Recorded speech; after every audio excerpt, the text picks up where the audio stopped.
You'll always be powerful and you'll always have the ability to push through the hardships. You always have people there for you to help you push through the hardships, even if they aren't around you in real life. There are people online who will always be willing to help you and speak out. You have the ability to thrive in the environment once you get there. It's a difficult journey, but I guarantee it. Hey everybody, my name is Akinola Verissimo, and I'm your host of this segment, Generation Next, which is going to take a look at people in the gaming space to try and see more about how they came to get to where they are and how they're pushing the industry forward. And for our first episode, I am honored to sit with Summer. Summer, how you doing today? I'm doing good. How are you? I am super. Thanks for asking. So Summer's our first guest of this interview series. And Summer, let's just jump right into it. I only know a little bit about you, and the people watching may have heard of you. They may not have heard of you, but for the people who have never heard of you, I just wanted you to give a couple one-liners of who you are, where you're from, and what's going on with you. Yeah. So I'm Summer. I'm from Kansas, so I've lived here my entire life. And currently I am at UEA, which is United Esports Association, working as a tournament organizer sort of thing, and also just helping out with the way they work. Nice. So That's awesome. Cool.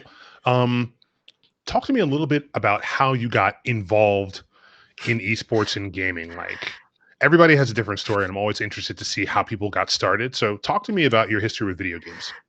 so I've always had video games in my life actually, because my dad and my brother, he's my older brother, have always been really, really into it.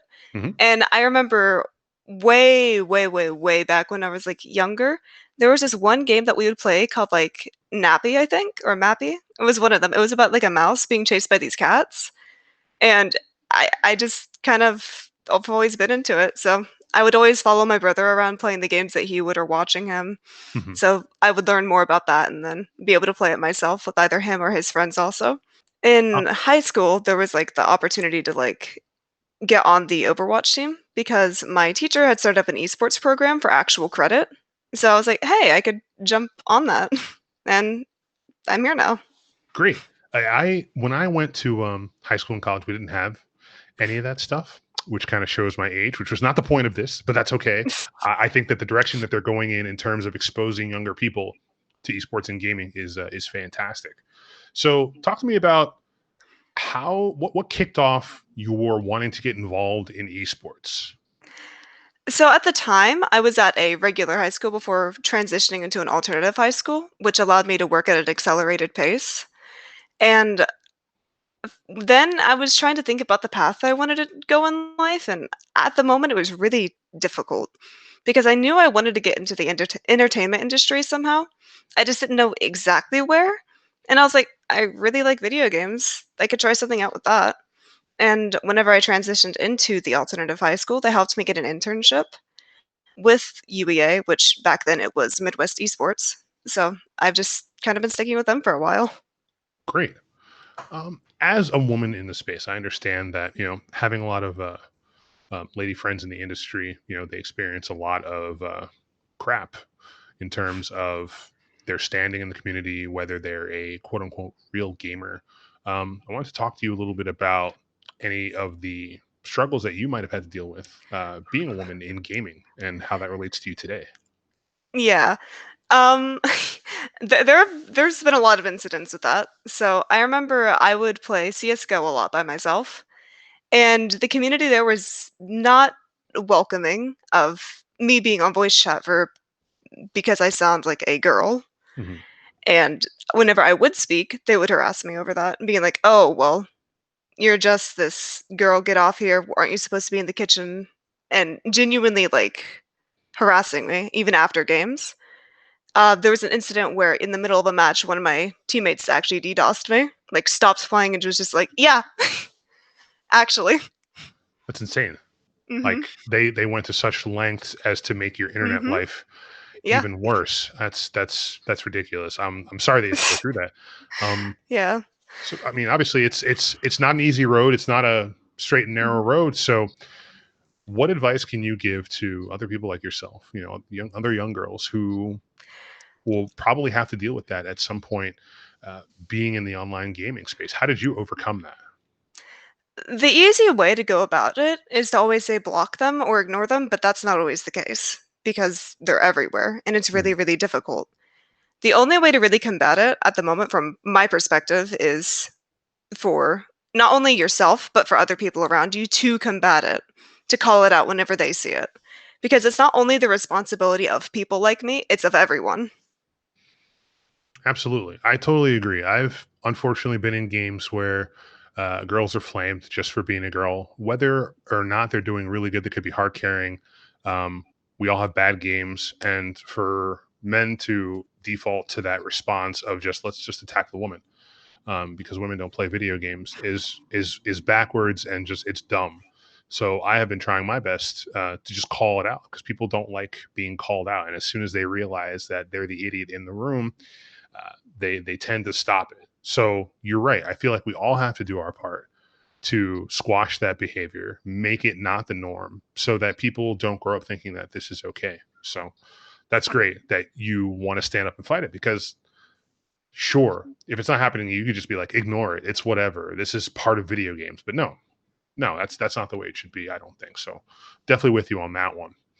Um, I have a question about diversity and inclusion. What does an ideal picture of diversity and inclusion look to you in the world of gaming and esports?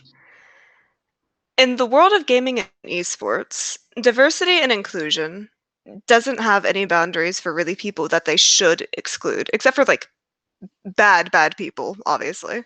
Hmm. But for people that are just minding their own business and going about things being themselves, no one should be attacked for that.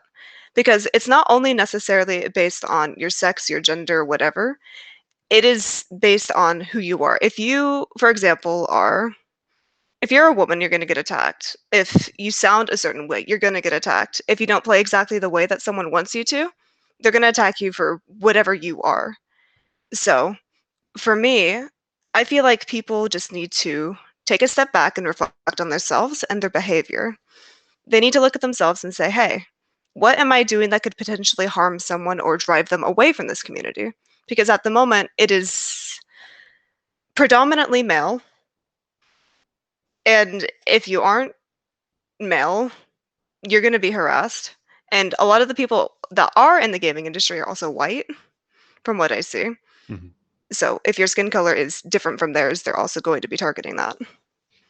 Yeah, I've definitely had my share of. I feel like I have it easier because I'm a guy, but because of me being black, it is like the number one thing they go for. Same as you being a woman, and it sucks to have to go through that to have something you can't change about yourself be the first thing that people attack about you. So we're in a unique period, a unique sort of community where anybody, doesn't matter your background, your race, your gender, your sex, who you like, can be part of this awesome community. And luckily, it feels, and I don't know if you feel the same way, that it's for the most part full of good people who want the best for the community. But this loud minority is making it bad for marginalized people to really thrive in the space. So I'm glad that you feel that everybody should be included and that these these these people who are making it bad for everybody else are should not be welcome here. What steps do we need to take to make sure that people of all creeds, backgrounds, whatever their case, are going to feel like they're welcomed in gaming and esports? I feel like a lot of the people that we put up on pedestals at the moment Hmm. are, once again, are the majority. I feel like to be able to do that, we need to uplift the smaller voices also. Because at the moment, it's difficult for them. It really is. And not everyone is going to have that luck or that streak of, hey, I'm gaining this traction. A lot of these people are going to be the bigger people from what I have seen. Right. So by uplifting these smaller voices and giving them a platform to speak about whether it's their struggles or their needs, I feel like that would help improve the atmosphere and the environment. Absolutely. Something that just came to mind for me, something that's great that I've seen a lot in the FGC, and more recently, League of Legends and Valorant are women-only tournaments to hopefully encourage more women to get out into the forefront and not have to worry about um, getting flamed on by guys who think that the game should be played a certain way. How do you feel about formats like that as an opportunity to include a subsection of people that may not be properly represented? Hmm.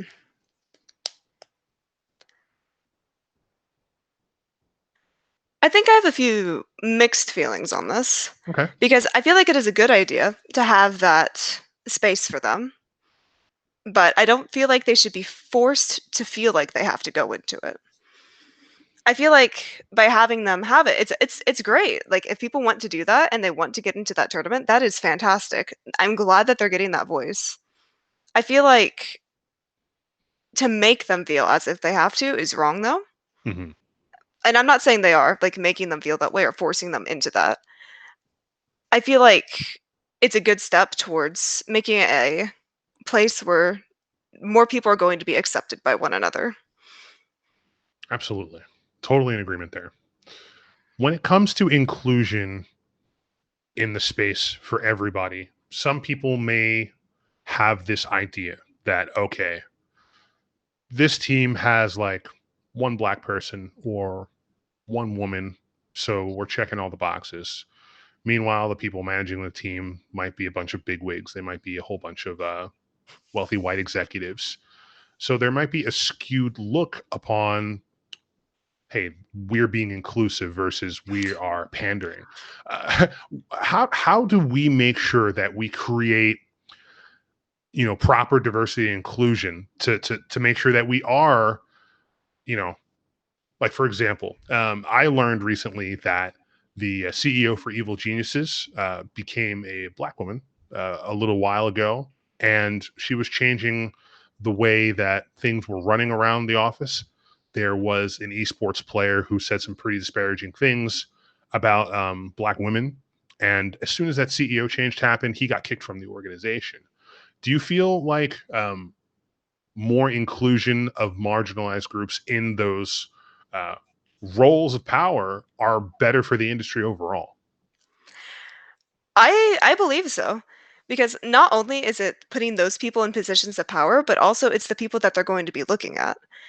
Whenever it is those like big wigs, they are the ones that have their own biases and prejudices. They're the ones looking at these people being like, "Hey, we see this person and we think they're better than this person." Even though if they are at the same skill level, they're going to most likely choose the people that are like them and the people that they prefer based on that. Yeah, it's like an everlasting circle that just keeps Mhm. repeating itself, and it's important to break that circle. Um, I know these questions seem like they're super serious, but I think it's important that people see the other side of the coin when it comes to diversity and inclusion. It's not. I think it's great to involve people just so that there are different outlooks on how things might be run or how to include different people. Because I remember even watching sports when I was little, traditional sports, seeing people who looked like me on the court or in the field made me think, hey, this could be me one of these days. It doesn't seem like it's an impossibility. Now, I'm not playing professional ball or anything, but I think everybody can benefit from seeing all people from all different walks of life play the sport or esport that they spend every waking moment on. So I think that's really good.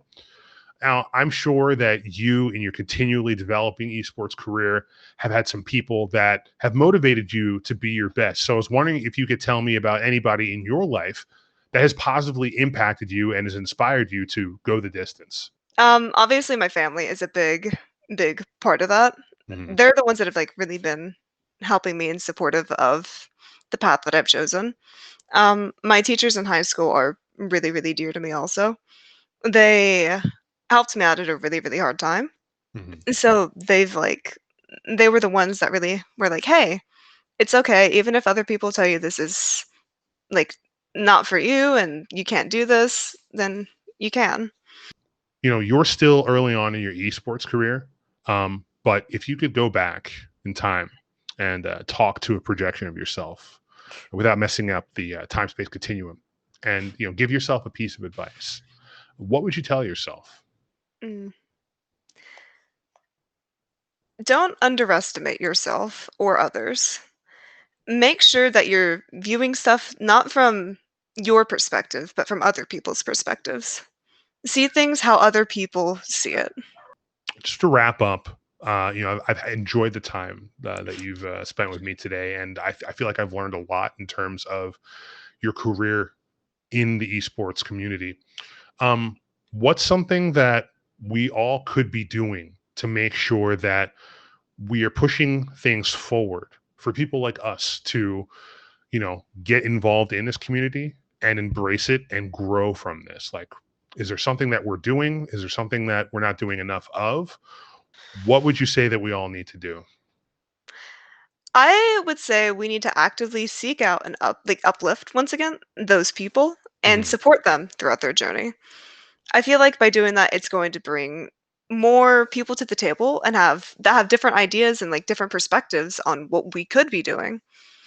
We need to be speaking up about the things that we want changed, things that we need, and hopefully someone will listen. And I feel like over time, if there's enough voices and enough need for change, there mhm. will be. Absolutely. Wise words. Summer, thank you very much for taking the time out of your schedule to talk. I hope you had a good time, and hopefully people watching will glean something from this and improve their lives in terms of esports gaming and just life, because it's life isn't easy. When we have somebody like you who can help us navigate it, it makes everything worthwhile. So thank you for coming on today. And everybody, thank you very much for watching. My name is Akinola Verissimo for Generation Next. We will see you in the next episode. Have a wonderful day.